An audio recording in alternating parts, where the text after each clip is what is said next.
आपके चिर परिचित और प्रतीक्षित जिस नेता के लिए आप इतने घंटों से इंतजार कर रहे हैं, देश के महान नेता, महान योद्धा, संविधान के रक्षक व प्रजातंत्र के रक्षक आदरणीय राहुल गांधी जी से कि वो आए और आपको संबोधित करें, वो बोले उससे पहले एक लाइन में कहना चाहता हूं। हमने सीखा है ये रसूलों से जंग लड़ना है, सदा वसूलों से नफरत वाली गालियां तुम दो, हम देंगे जवाब फूलों से। आदरणीय राहुल गांधी जी। राहुल गांधी, राहुल गांधी, राहुल गांधी।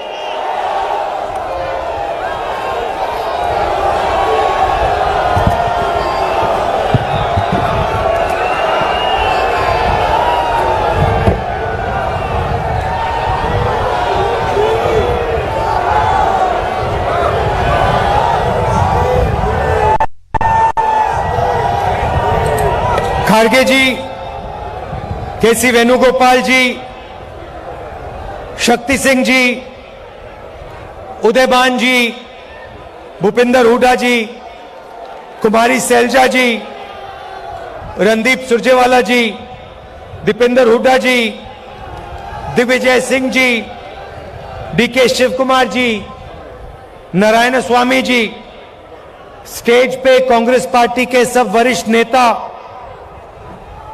हमारे प्यारे कार्यकर्ता,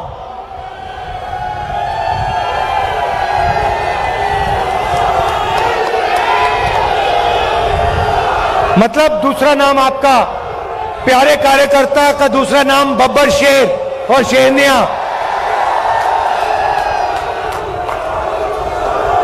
प्रेस के हमारे मित्रों,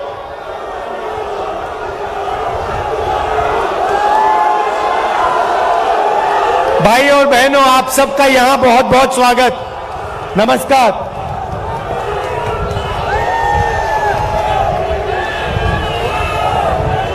अब 112 दिन हो गए कि यात्रा कन्याकुमारी से शुरू हुई और आज यहां पानीपत में ऐतिहासिक हिस्टोरिकल जगह में आज हम यहां सुबह चले हैं। आपने इतना प्यार दिया, बहुत जबरदस्त स्वागत किया आपने, और आप हजारों लोग हमारे साथ चले, इसके लिए मैं आपको दिल से धन्यवाद करना चाहता हूं।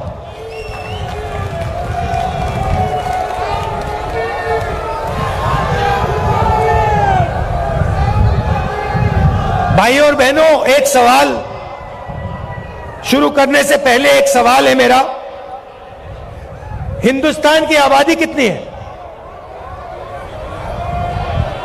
कितनी आबादी है? सुनाई नहीं दे रहा। कितने लोग रहते हैं देश में?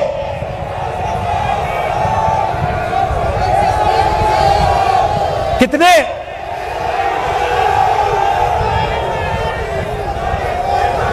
140 क्या? 140 करोड़। अच्छा एक बात बताइए, ये स्टेज पे कितने लोग बैठे हैं? 100, तकरीबन 100 लोग हैं ना। अब मैं आपको थोड़ा सा देश की जो आर्थिक स्थिति है उसके बारे में बताना चाहता हूं। देश की आबादी 140 करोड़ रुपए, 140 करोड़ लोग, ठीक है। पहला नंबर याद रखिए, 140 करोड़। अच्छी तरह सुनो। अब दूसरा नंबर याद रखिए, 100। अब मजे की बात सुनिए, हिंदुस्तान में, नहीं शांत हो जाइए क्योंकि मैं गहरी बात बोल रहा हूं। देखिए स्टेज पे 100 लोग, देश में 140 करोड़ लोग आज के हिंदुस्तान में जितना धन आधे हिंदुस्तान के हाथ में है, उतना धन हिंदुस्तान के सबसे अमीर 100 लोगों के हाथ में है।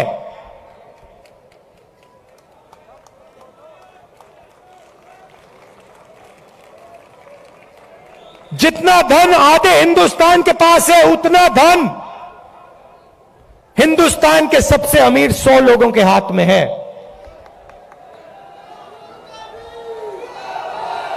क्या यह आपको सही लगता है?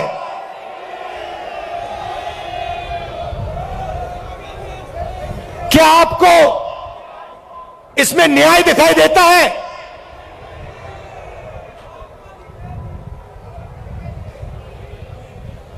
दूसरा आंकड़ा देता हूं। हिंदुस्तान की अगर आप सारी की सारी कंपनियों का मुनाफा देखें, सारी की सारी कॉरपोरेट कंपनियों का मुनाफा देखें, तो 90% मुनाफा सिर्फ 20 कंपनियों के हाथ में है।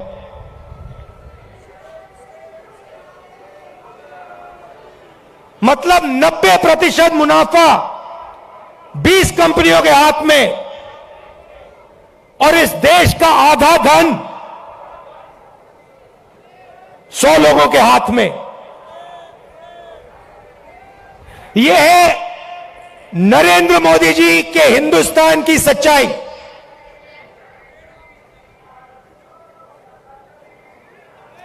दो हिंदुस्तान बन गए हैं।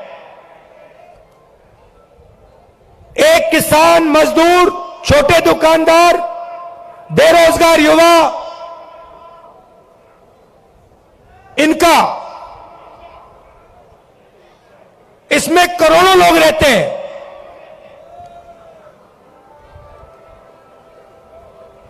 और दूसरा हिंदुस्तान 200-300 लोगों का हिंदुस्तान, 200-300 लोगों के हिंदुस्तान के पास पूरा का पूरा धन, आपके पास कुछ नहीं।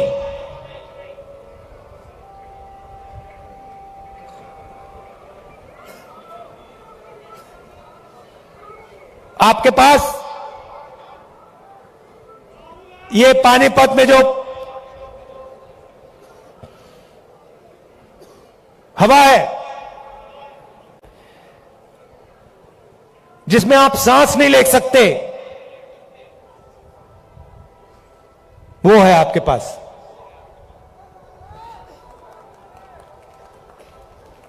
ताली बजा रहे हो भैया? कैंसर है ये।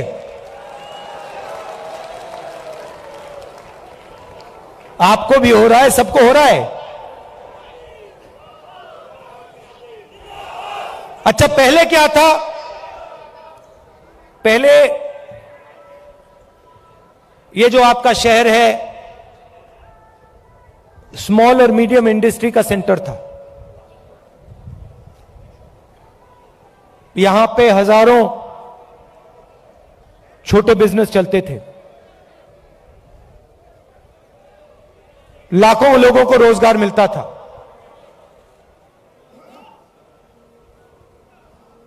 और फिर नरेंद्र मोदी जी ने नोटबंदी की,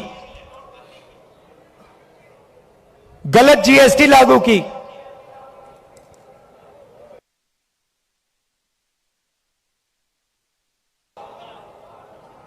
मुझसे बेहतर ये दो पॉलिसियां नहीं थी। नोटबंदी और जीएसटी पॉलिसियां नहीं, छोटे स्मॉल और मीडियम बिजनेस वालों को खत्म करने के हथियार। और ये सिर्फ पानीपत में नहीं हुआ, हरियाणा में नहीं हुआ, ये पूरे देश में इन दो हथियारों ने जो देश को रोजगार देते थे, स्मॉल और मीडियम बिजनेस जो चलाते थे, इन दो हथियारों ने उनकी रीढ़ की हड्डी तोड़ दी, उनको खत्म कर दिया। और आज 21वीं सदी में हरियाणा बेरोजगारी का चैंपियन है। आपने सबको पीछे छोड़ दिया बेरोजगारी में। कितना भैया? 38%।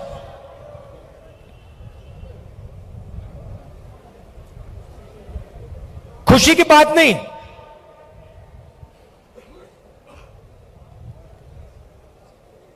हरियाणा का जो युवा है, युवा शक्ति है, सारी की सारी जाया हो रही है।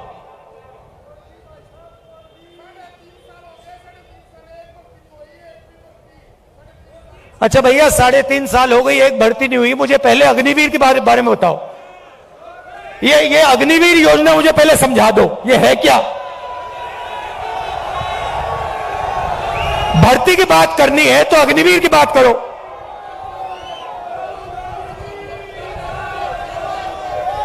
ये कहते हैं, पहले कहते हैं हम देशभक्त हैं,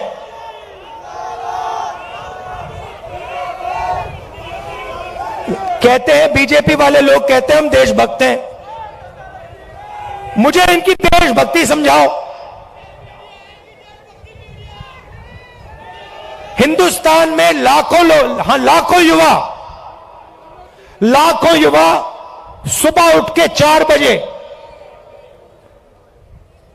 ये यात्रा 6 बजे शुरू होती है, ये यात्रा 6 बजे शुरू होती है।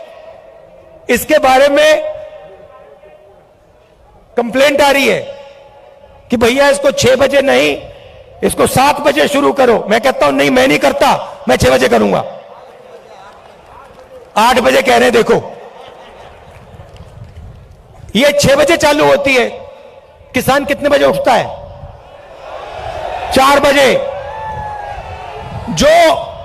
जो सेना में भर्ती होने के लिए रनिंग की प्रैक्टिस करता है, वो कितने बजे उठता है? 4 बजे। और ऐसे लाखों युवा सपना देखते हैं, लाखों युवा सपना देखते हैं। किस चीज का सपना? तिरंगे की रक्षा करने का सपना। और लाखों में से वो 4 बजे उठ के दौड़ते हैं। हर स्टेट में सुबह सुबह अगर आप जगो, आप इनको देख सकते हो। कभी उनको रोको, उनसे पूछो भाई क्या कर रहे हो? वो ये नहीं कहेंगे कि हम सेना में जाने की तैयारी कर रहे हैं। वो कहते हैं हम तिरंगे की रक्षा करना चाहते हैं, वो कहते हैं। अब लाखों युवा दौड़ते हैं हर स्टेट में 4 बजे सुबह। उनमें से पहले 80,000, तकरीबन हर साल 80,000 चुने जाते थे। कोई अरुणाचल जाता था, कोई जम्मू कश्मीर, कोई राजस्थान, कोई लद्दाख, कोई ठंड में, रेगिस्तान में, बारिश में। अपनी पूरी की पूरी जिंदगी बच्चे, परिवार, माता पिता, सब कुछ परे करके, छोड़ के बॉर्डर पे जाके खड़ा हो जाता था।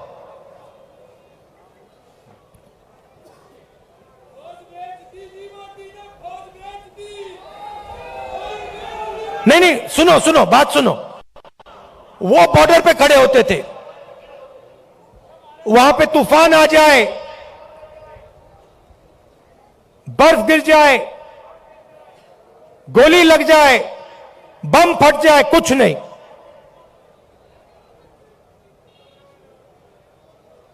देश के लिए अपना खून देने के लिए 80,000 युवा हर साल सेना में भर्ती होते थे। अब उनको पहले सेना क्या देती थी? सबसे पहले सेना उनसे कहती थी,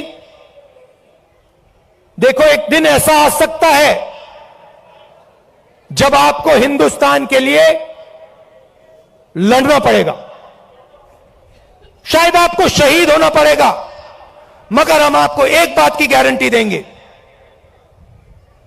कि दुनिया में सबसे बेहतर ट्रेनिंग हिंदुस्तान की सेना को, वायुसेना को, नेवी को हम देंगे। यह पहला वायदा हुआ करता था। यह पहला वायदा हुआ करता था उन 70,000 युवाओं।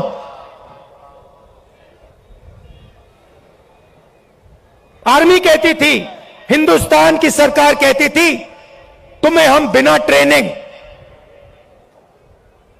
दुश्मन के सामने कभी नहीं खड़ा होने देंगे, क्योंकि हम तुमसे प्यार करते हैं, हम तुम्हारा आदर करते हैं, हम तुम्हारे खून की रक्षा करना चाहते हैं। बिना ट्रेनिंग हम आपको कभी नहीं भेजेंगे, मर जाएंगे मगर नहीं भेजेंगे। पहला वायदा। दूसरा वायदा, 15 साल आपको सर्विस मिलेगी। 15 साल आपको सर्विस मिलेगी। अगर आपको इतनी सी भी चोट लगी, इतनी सी चोट लगी उंगली पे, हम आपकी रक्षा करेंगे। जो भी आपको चाहिए हम आपको दे देंगे। यह था दूसरा वायदा। तीसरा वायदा, आपने इस देश के लिए अपना पूरी जिंदगी दे दी, पूरी की पूरी आपने जिंदगी दी। आपने अपने बच्चे दे दिए, माता पिता दे दिए, परिवार दे दिया, अपने सारे के सारे सपने दे दिए इस तिरंगे को रक्षा करने के लिए। ठीक है, हम आपको पेंशन देंगे। और जब आप गांव में वापस जाओगे, जब आप गांव में वापस जाओगे, तो हम आपको एक्स सर्विसमैन का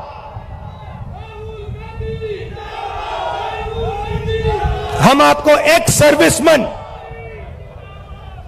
कह के हम आपको गांव भेजेंगे कि आपको वहां पे, चाहे आप शहर में रहो, चाहे आप गांव में रहो, जब हिंदुस्तान की बाकी जनता आपकी ओर देखे, वो कहे कि इस व्यक्ति ने वो किया जो मैंने नहीं किया।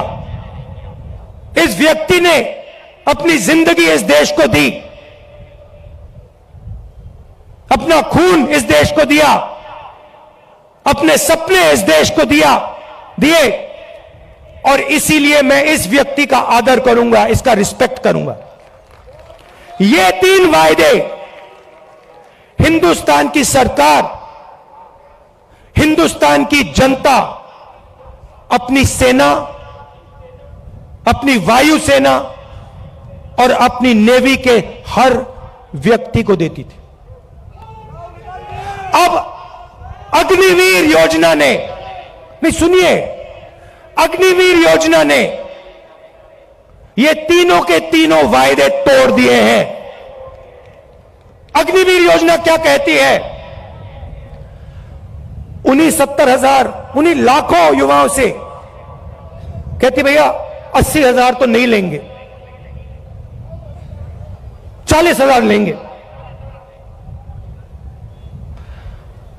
और वो जो 15 साल की बात थी, वो जो सर्विस की बात थी, उसे भूल जाओ।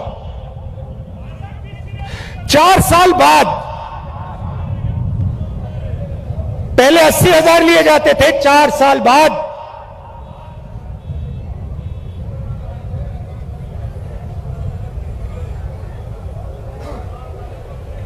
4 साल बाद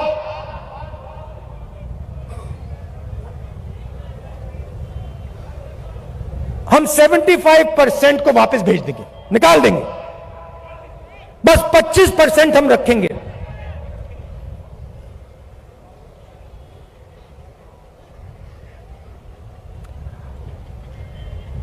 25% को हम रखेंगे, बाकी को हम छोड़ देंगे, आप लोग जाइए।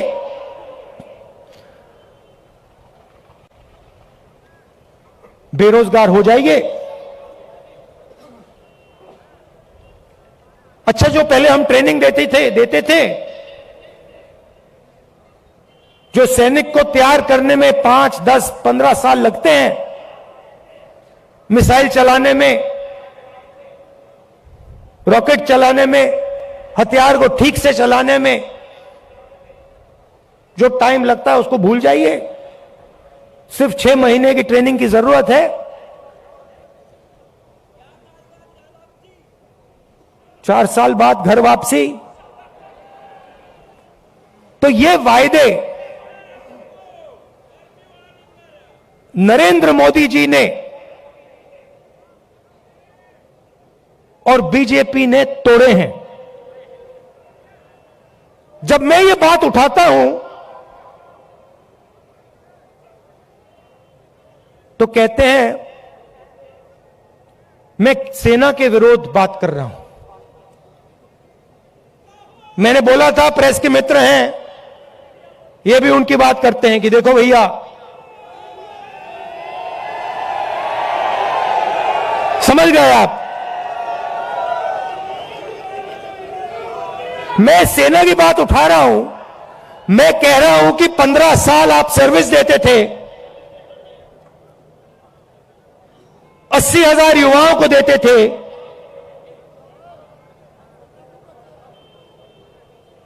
पेंशन देते थे, अब नहीं दोगे।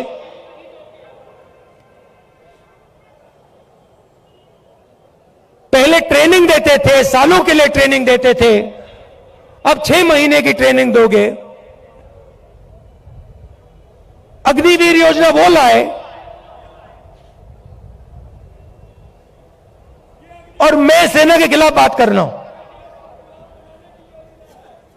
मैं सेना की रक्षा कर रहा हूं, मैं सेना का आदर कर रहा हूं।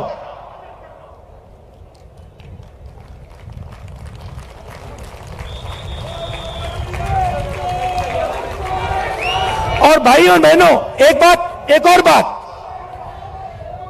जब वो युवा सड़क पे दौड़ते हैं, लाखों दौड़े, जब उन्होंने सरकार से कहा,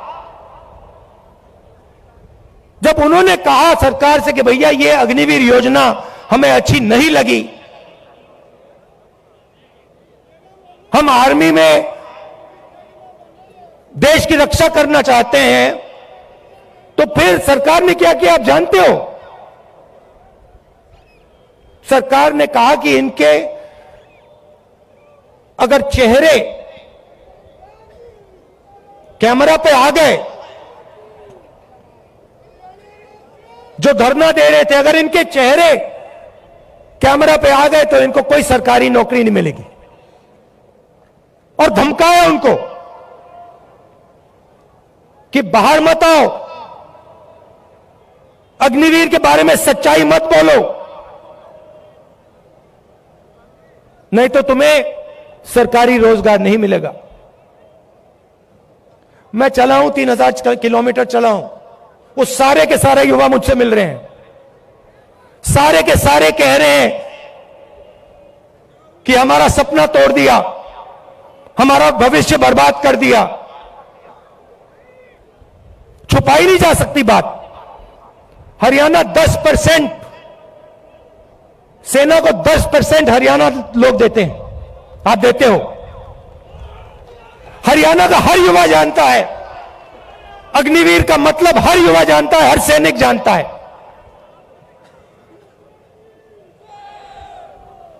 यह सच्चाई है। अच्छा, अग्निवीर को छोड़िए, रोजगार के 2-3 और रास्ते हैं। किसान के लिए अग्निवीर योजना, वो 3 काले कानून थे। जो सेना के लिए अग्निवीर है, वो किसानों के 3 कानून थे। सारे के सारे किसान खड़े हो गए काले कानूनों के खिलाफ खड़े हुए, आप सब खड़े हुए, हम खड़े हुए, याद है आपको? और जब किसान खड़े हुए, नरेंद्र मोदी जी ने क्या कहा? गलती हो गई, मुझसे गलती हो गई, नरेंद्र मोदी जी कहते हैं, गलती हो गई।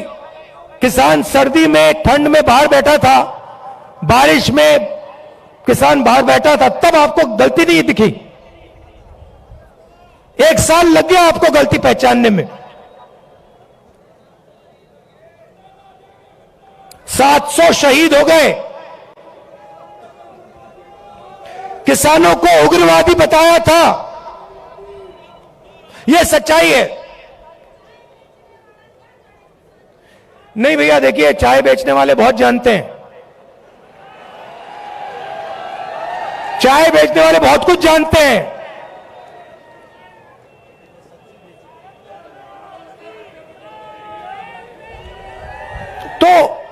तो देखिए, फिर कहते हैं, बीजेपी वाले लोग कहते हैं, मैं आपको बताता हूं, देखिए, बीजेपी वाले लोग कहते हैं कि देखिए, ये जो यात्रा है इसका क्या फायदा है? ये यात्रा कन्याकुमारी से कश्मीर क्यों चला जा रहा है?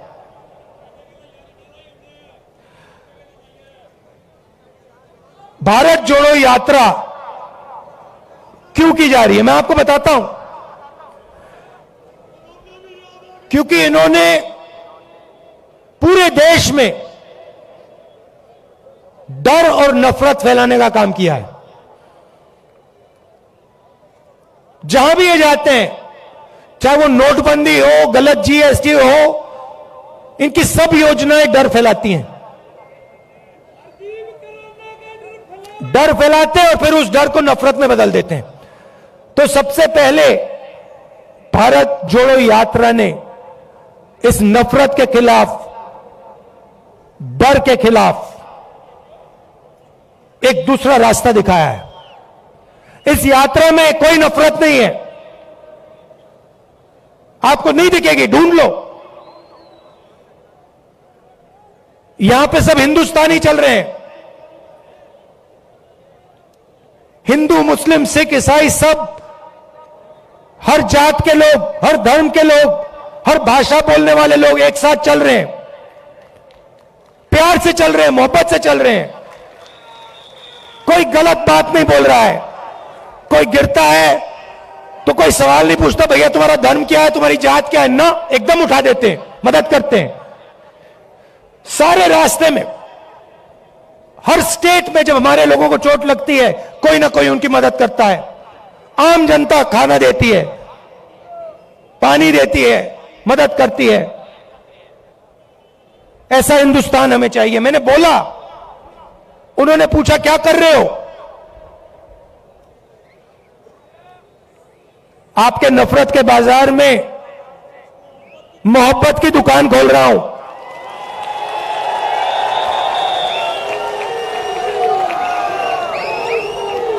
नफरत के बाजार में मोहब्बत की दुकान सिर्फ मैं नहीं खोल रहा हूं, करोड़ों हिंदुस्तानी खोल रहे हैं, आप लोग खोल रहे हो। ये देखो, मैं टी शर्ट पहना हूं, ये तो शर्ट भी नहीं पहने।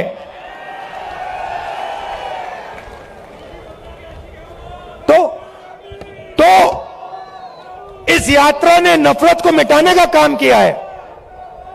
मेरे पास कुछ दिन पहले एक आदमी आए, मेरे साथ चले, कहते हैं राहुल जी मैं आपको कुछ कहना चाहता हूं। मैंने कहा क्या? कहता है मेरे भाई के साथ मेरी लड़ाई थी, सालों उससे मैंने बात नहीं की, आपकी यात्रा आई, मैंने कहा क्यों ना मैं अपने भाई से बात करूं। और मैंने अपने भाई को फोन लगाया और मैंने कहा भाई अब मैं तुमसे लड़ना नहीं चाहता हूं, मैं तुमसे लड़ना नहीं चाहता हूं, चाहे कुछ भी हो जाए, मैं तुमसे लड़ना नहीं चाहता हूं। और उसके भाई ने उसे कहा मैं भी तुमसे नहीं लड़ना चाहता हूं, जाके वो गले मिल गए। और ये पूरी यात्रा में हो रहा है।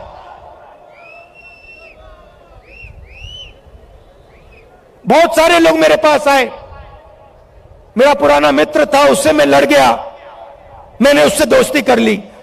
मेरा भाई था, मैंने उससे दोस्ती कर ली। तो सचमुच में ये यात्रा भारत को जोड़ने का काम कर रही। वो मीडिया नहीं दिखाती भैया, भैया कैसे दिखाएंगे बेचारे। भैया एक बात बताओ, भैया एक बात बताओ, आप देखो, आप समझो बात। आप कभी घोड़े पे बैठे हो ना, घोड़े पे लगाम होती है ना, अगर आप लगाम को इधर करोगे तो उधर जाएगा ना वो, अगर उधर करोगे उधर जाएगा ना वो। लगाम लगी हुई है भाई, वो कभी इधर खींचे वो उधर भाग जाते हैं, कभी उधर खींचे उधर भाग जाते हैं। मगर एक बात है,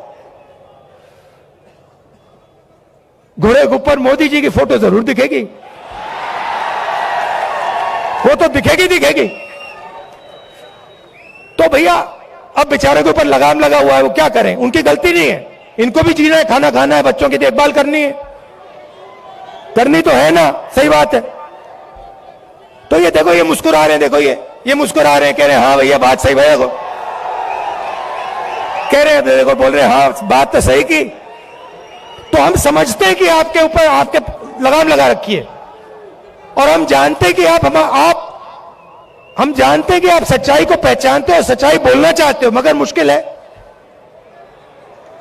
चलता है, हो जाएगा काम।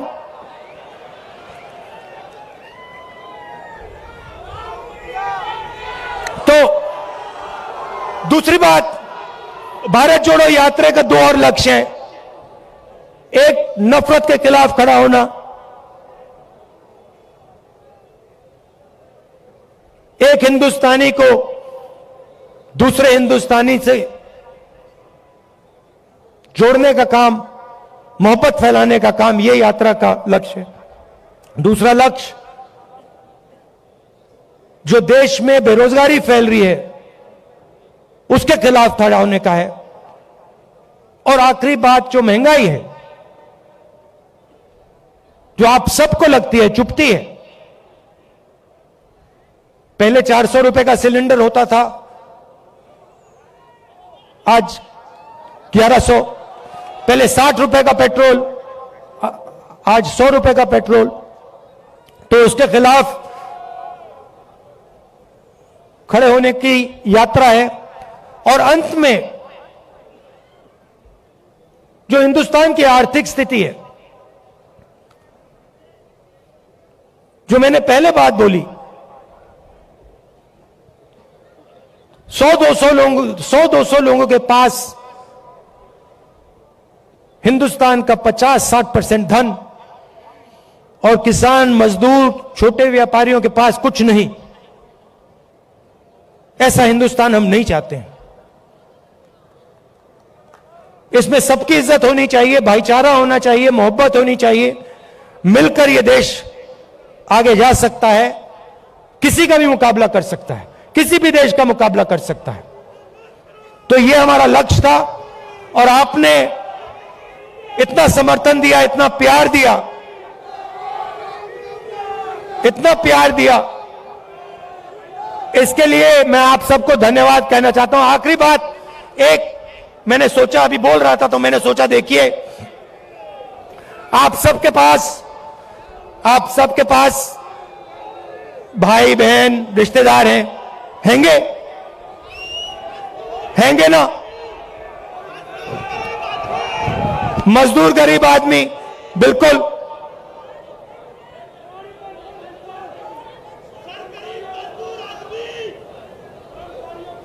उस गरीब मजदूर आदमी के बारे में, उसके बारे में बोलूं, न्याय योजना का नाम सुना आपने? 2019 में हम एक योजना लाना चाहते थे, न्याय योजना। हर गरीब व्यक्ति के बैंक अकाउंट में 72,000 रुपए साल के सीधा बैंक अकाउंट में, गरीब मजदूरों के बैंक अकाउंट में, गरीब किसानों के बैंक अकाउंट में, सबके बैंक अकाउंट में। तो अगर हमारी सरकार आएगी तो हम ये योजना लाएंगे। हाँ, तो आप सबका दिल से धन्यवाद करना चाहता हूं। और देखिए, जैसे वो व्यक्ति मेरे पास आया था, उसने कहा था मुझे कि मैंने अपने भाई से फिर से रिश्ता बना दिया। आपके भाई हैं, कभी कभी लड़ाई हो जाती है, रिश्तेदारों से लड़ाई हो जाती है, दोस्तों से लड़ाई हो जाती है। आप जाके उनको फोन कीजिए, उनसे कहिए आप भी हिंदुस्तानी हो, मैं भी हिंदुस्तानी हूं, आप मेरे भाई हो, मैं आपसे लड़ना नहीं चाहता हूं, लड़ाई बंद कीजिए। बहुत बहुत धन्यवाद। जय हिंद। धन्यवाद राहुल जी आपके शानदार अभिवादन के लिए। और अब मैं निवेदन करूंगा बुल्ले शाह जी से और भाई छोकर जी से कि वो एक मूर्ति जो स्वर्गीय इंदिरा जी की है, जो 1978 में यहां पधारी थी, वो आपको समर्पित करना चाहते हैं। बुल्ले शाह साहब और छोकर साहब, विपुल उनके साथ रहेंगे। विपुल साहब।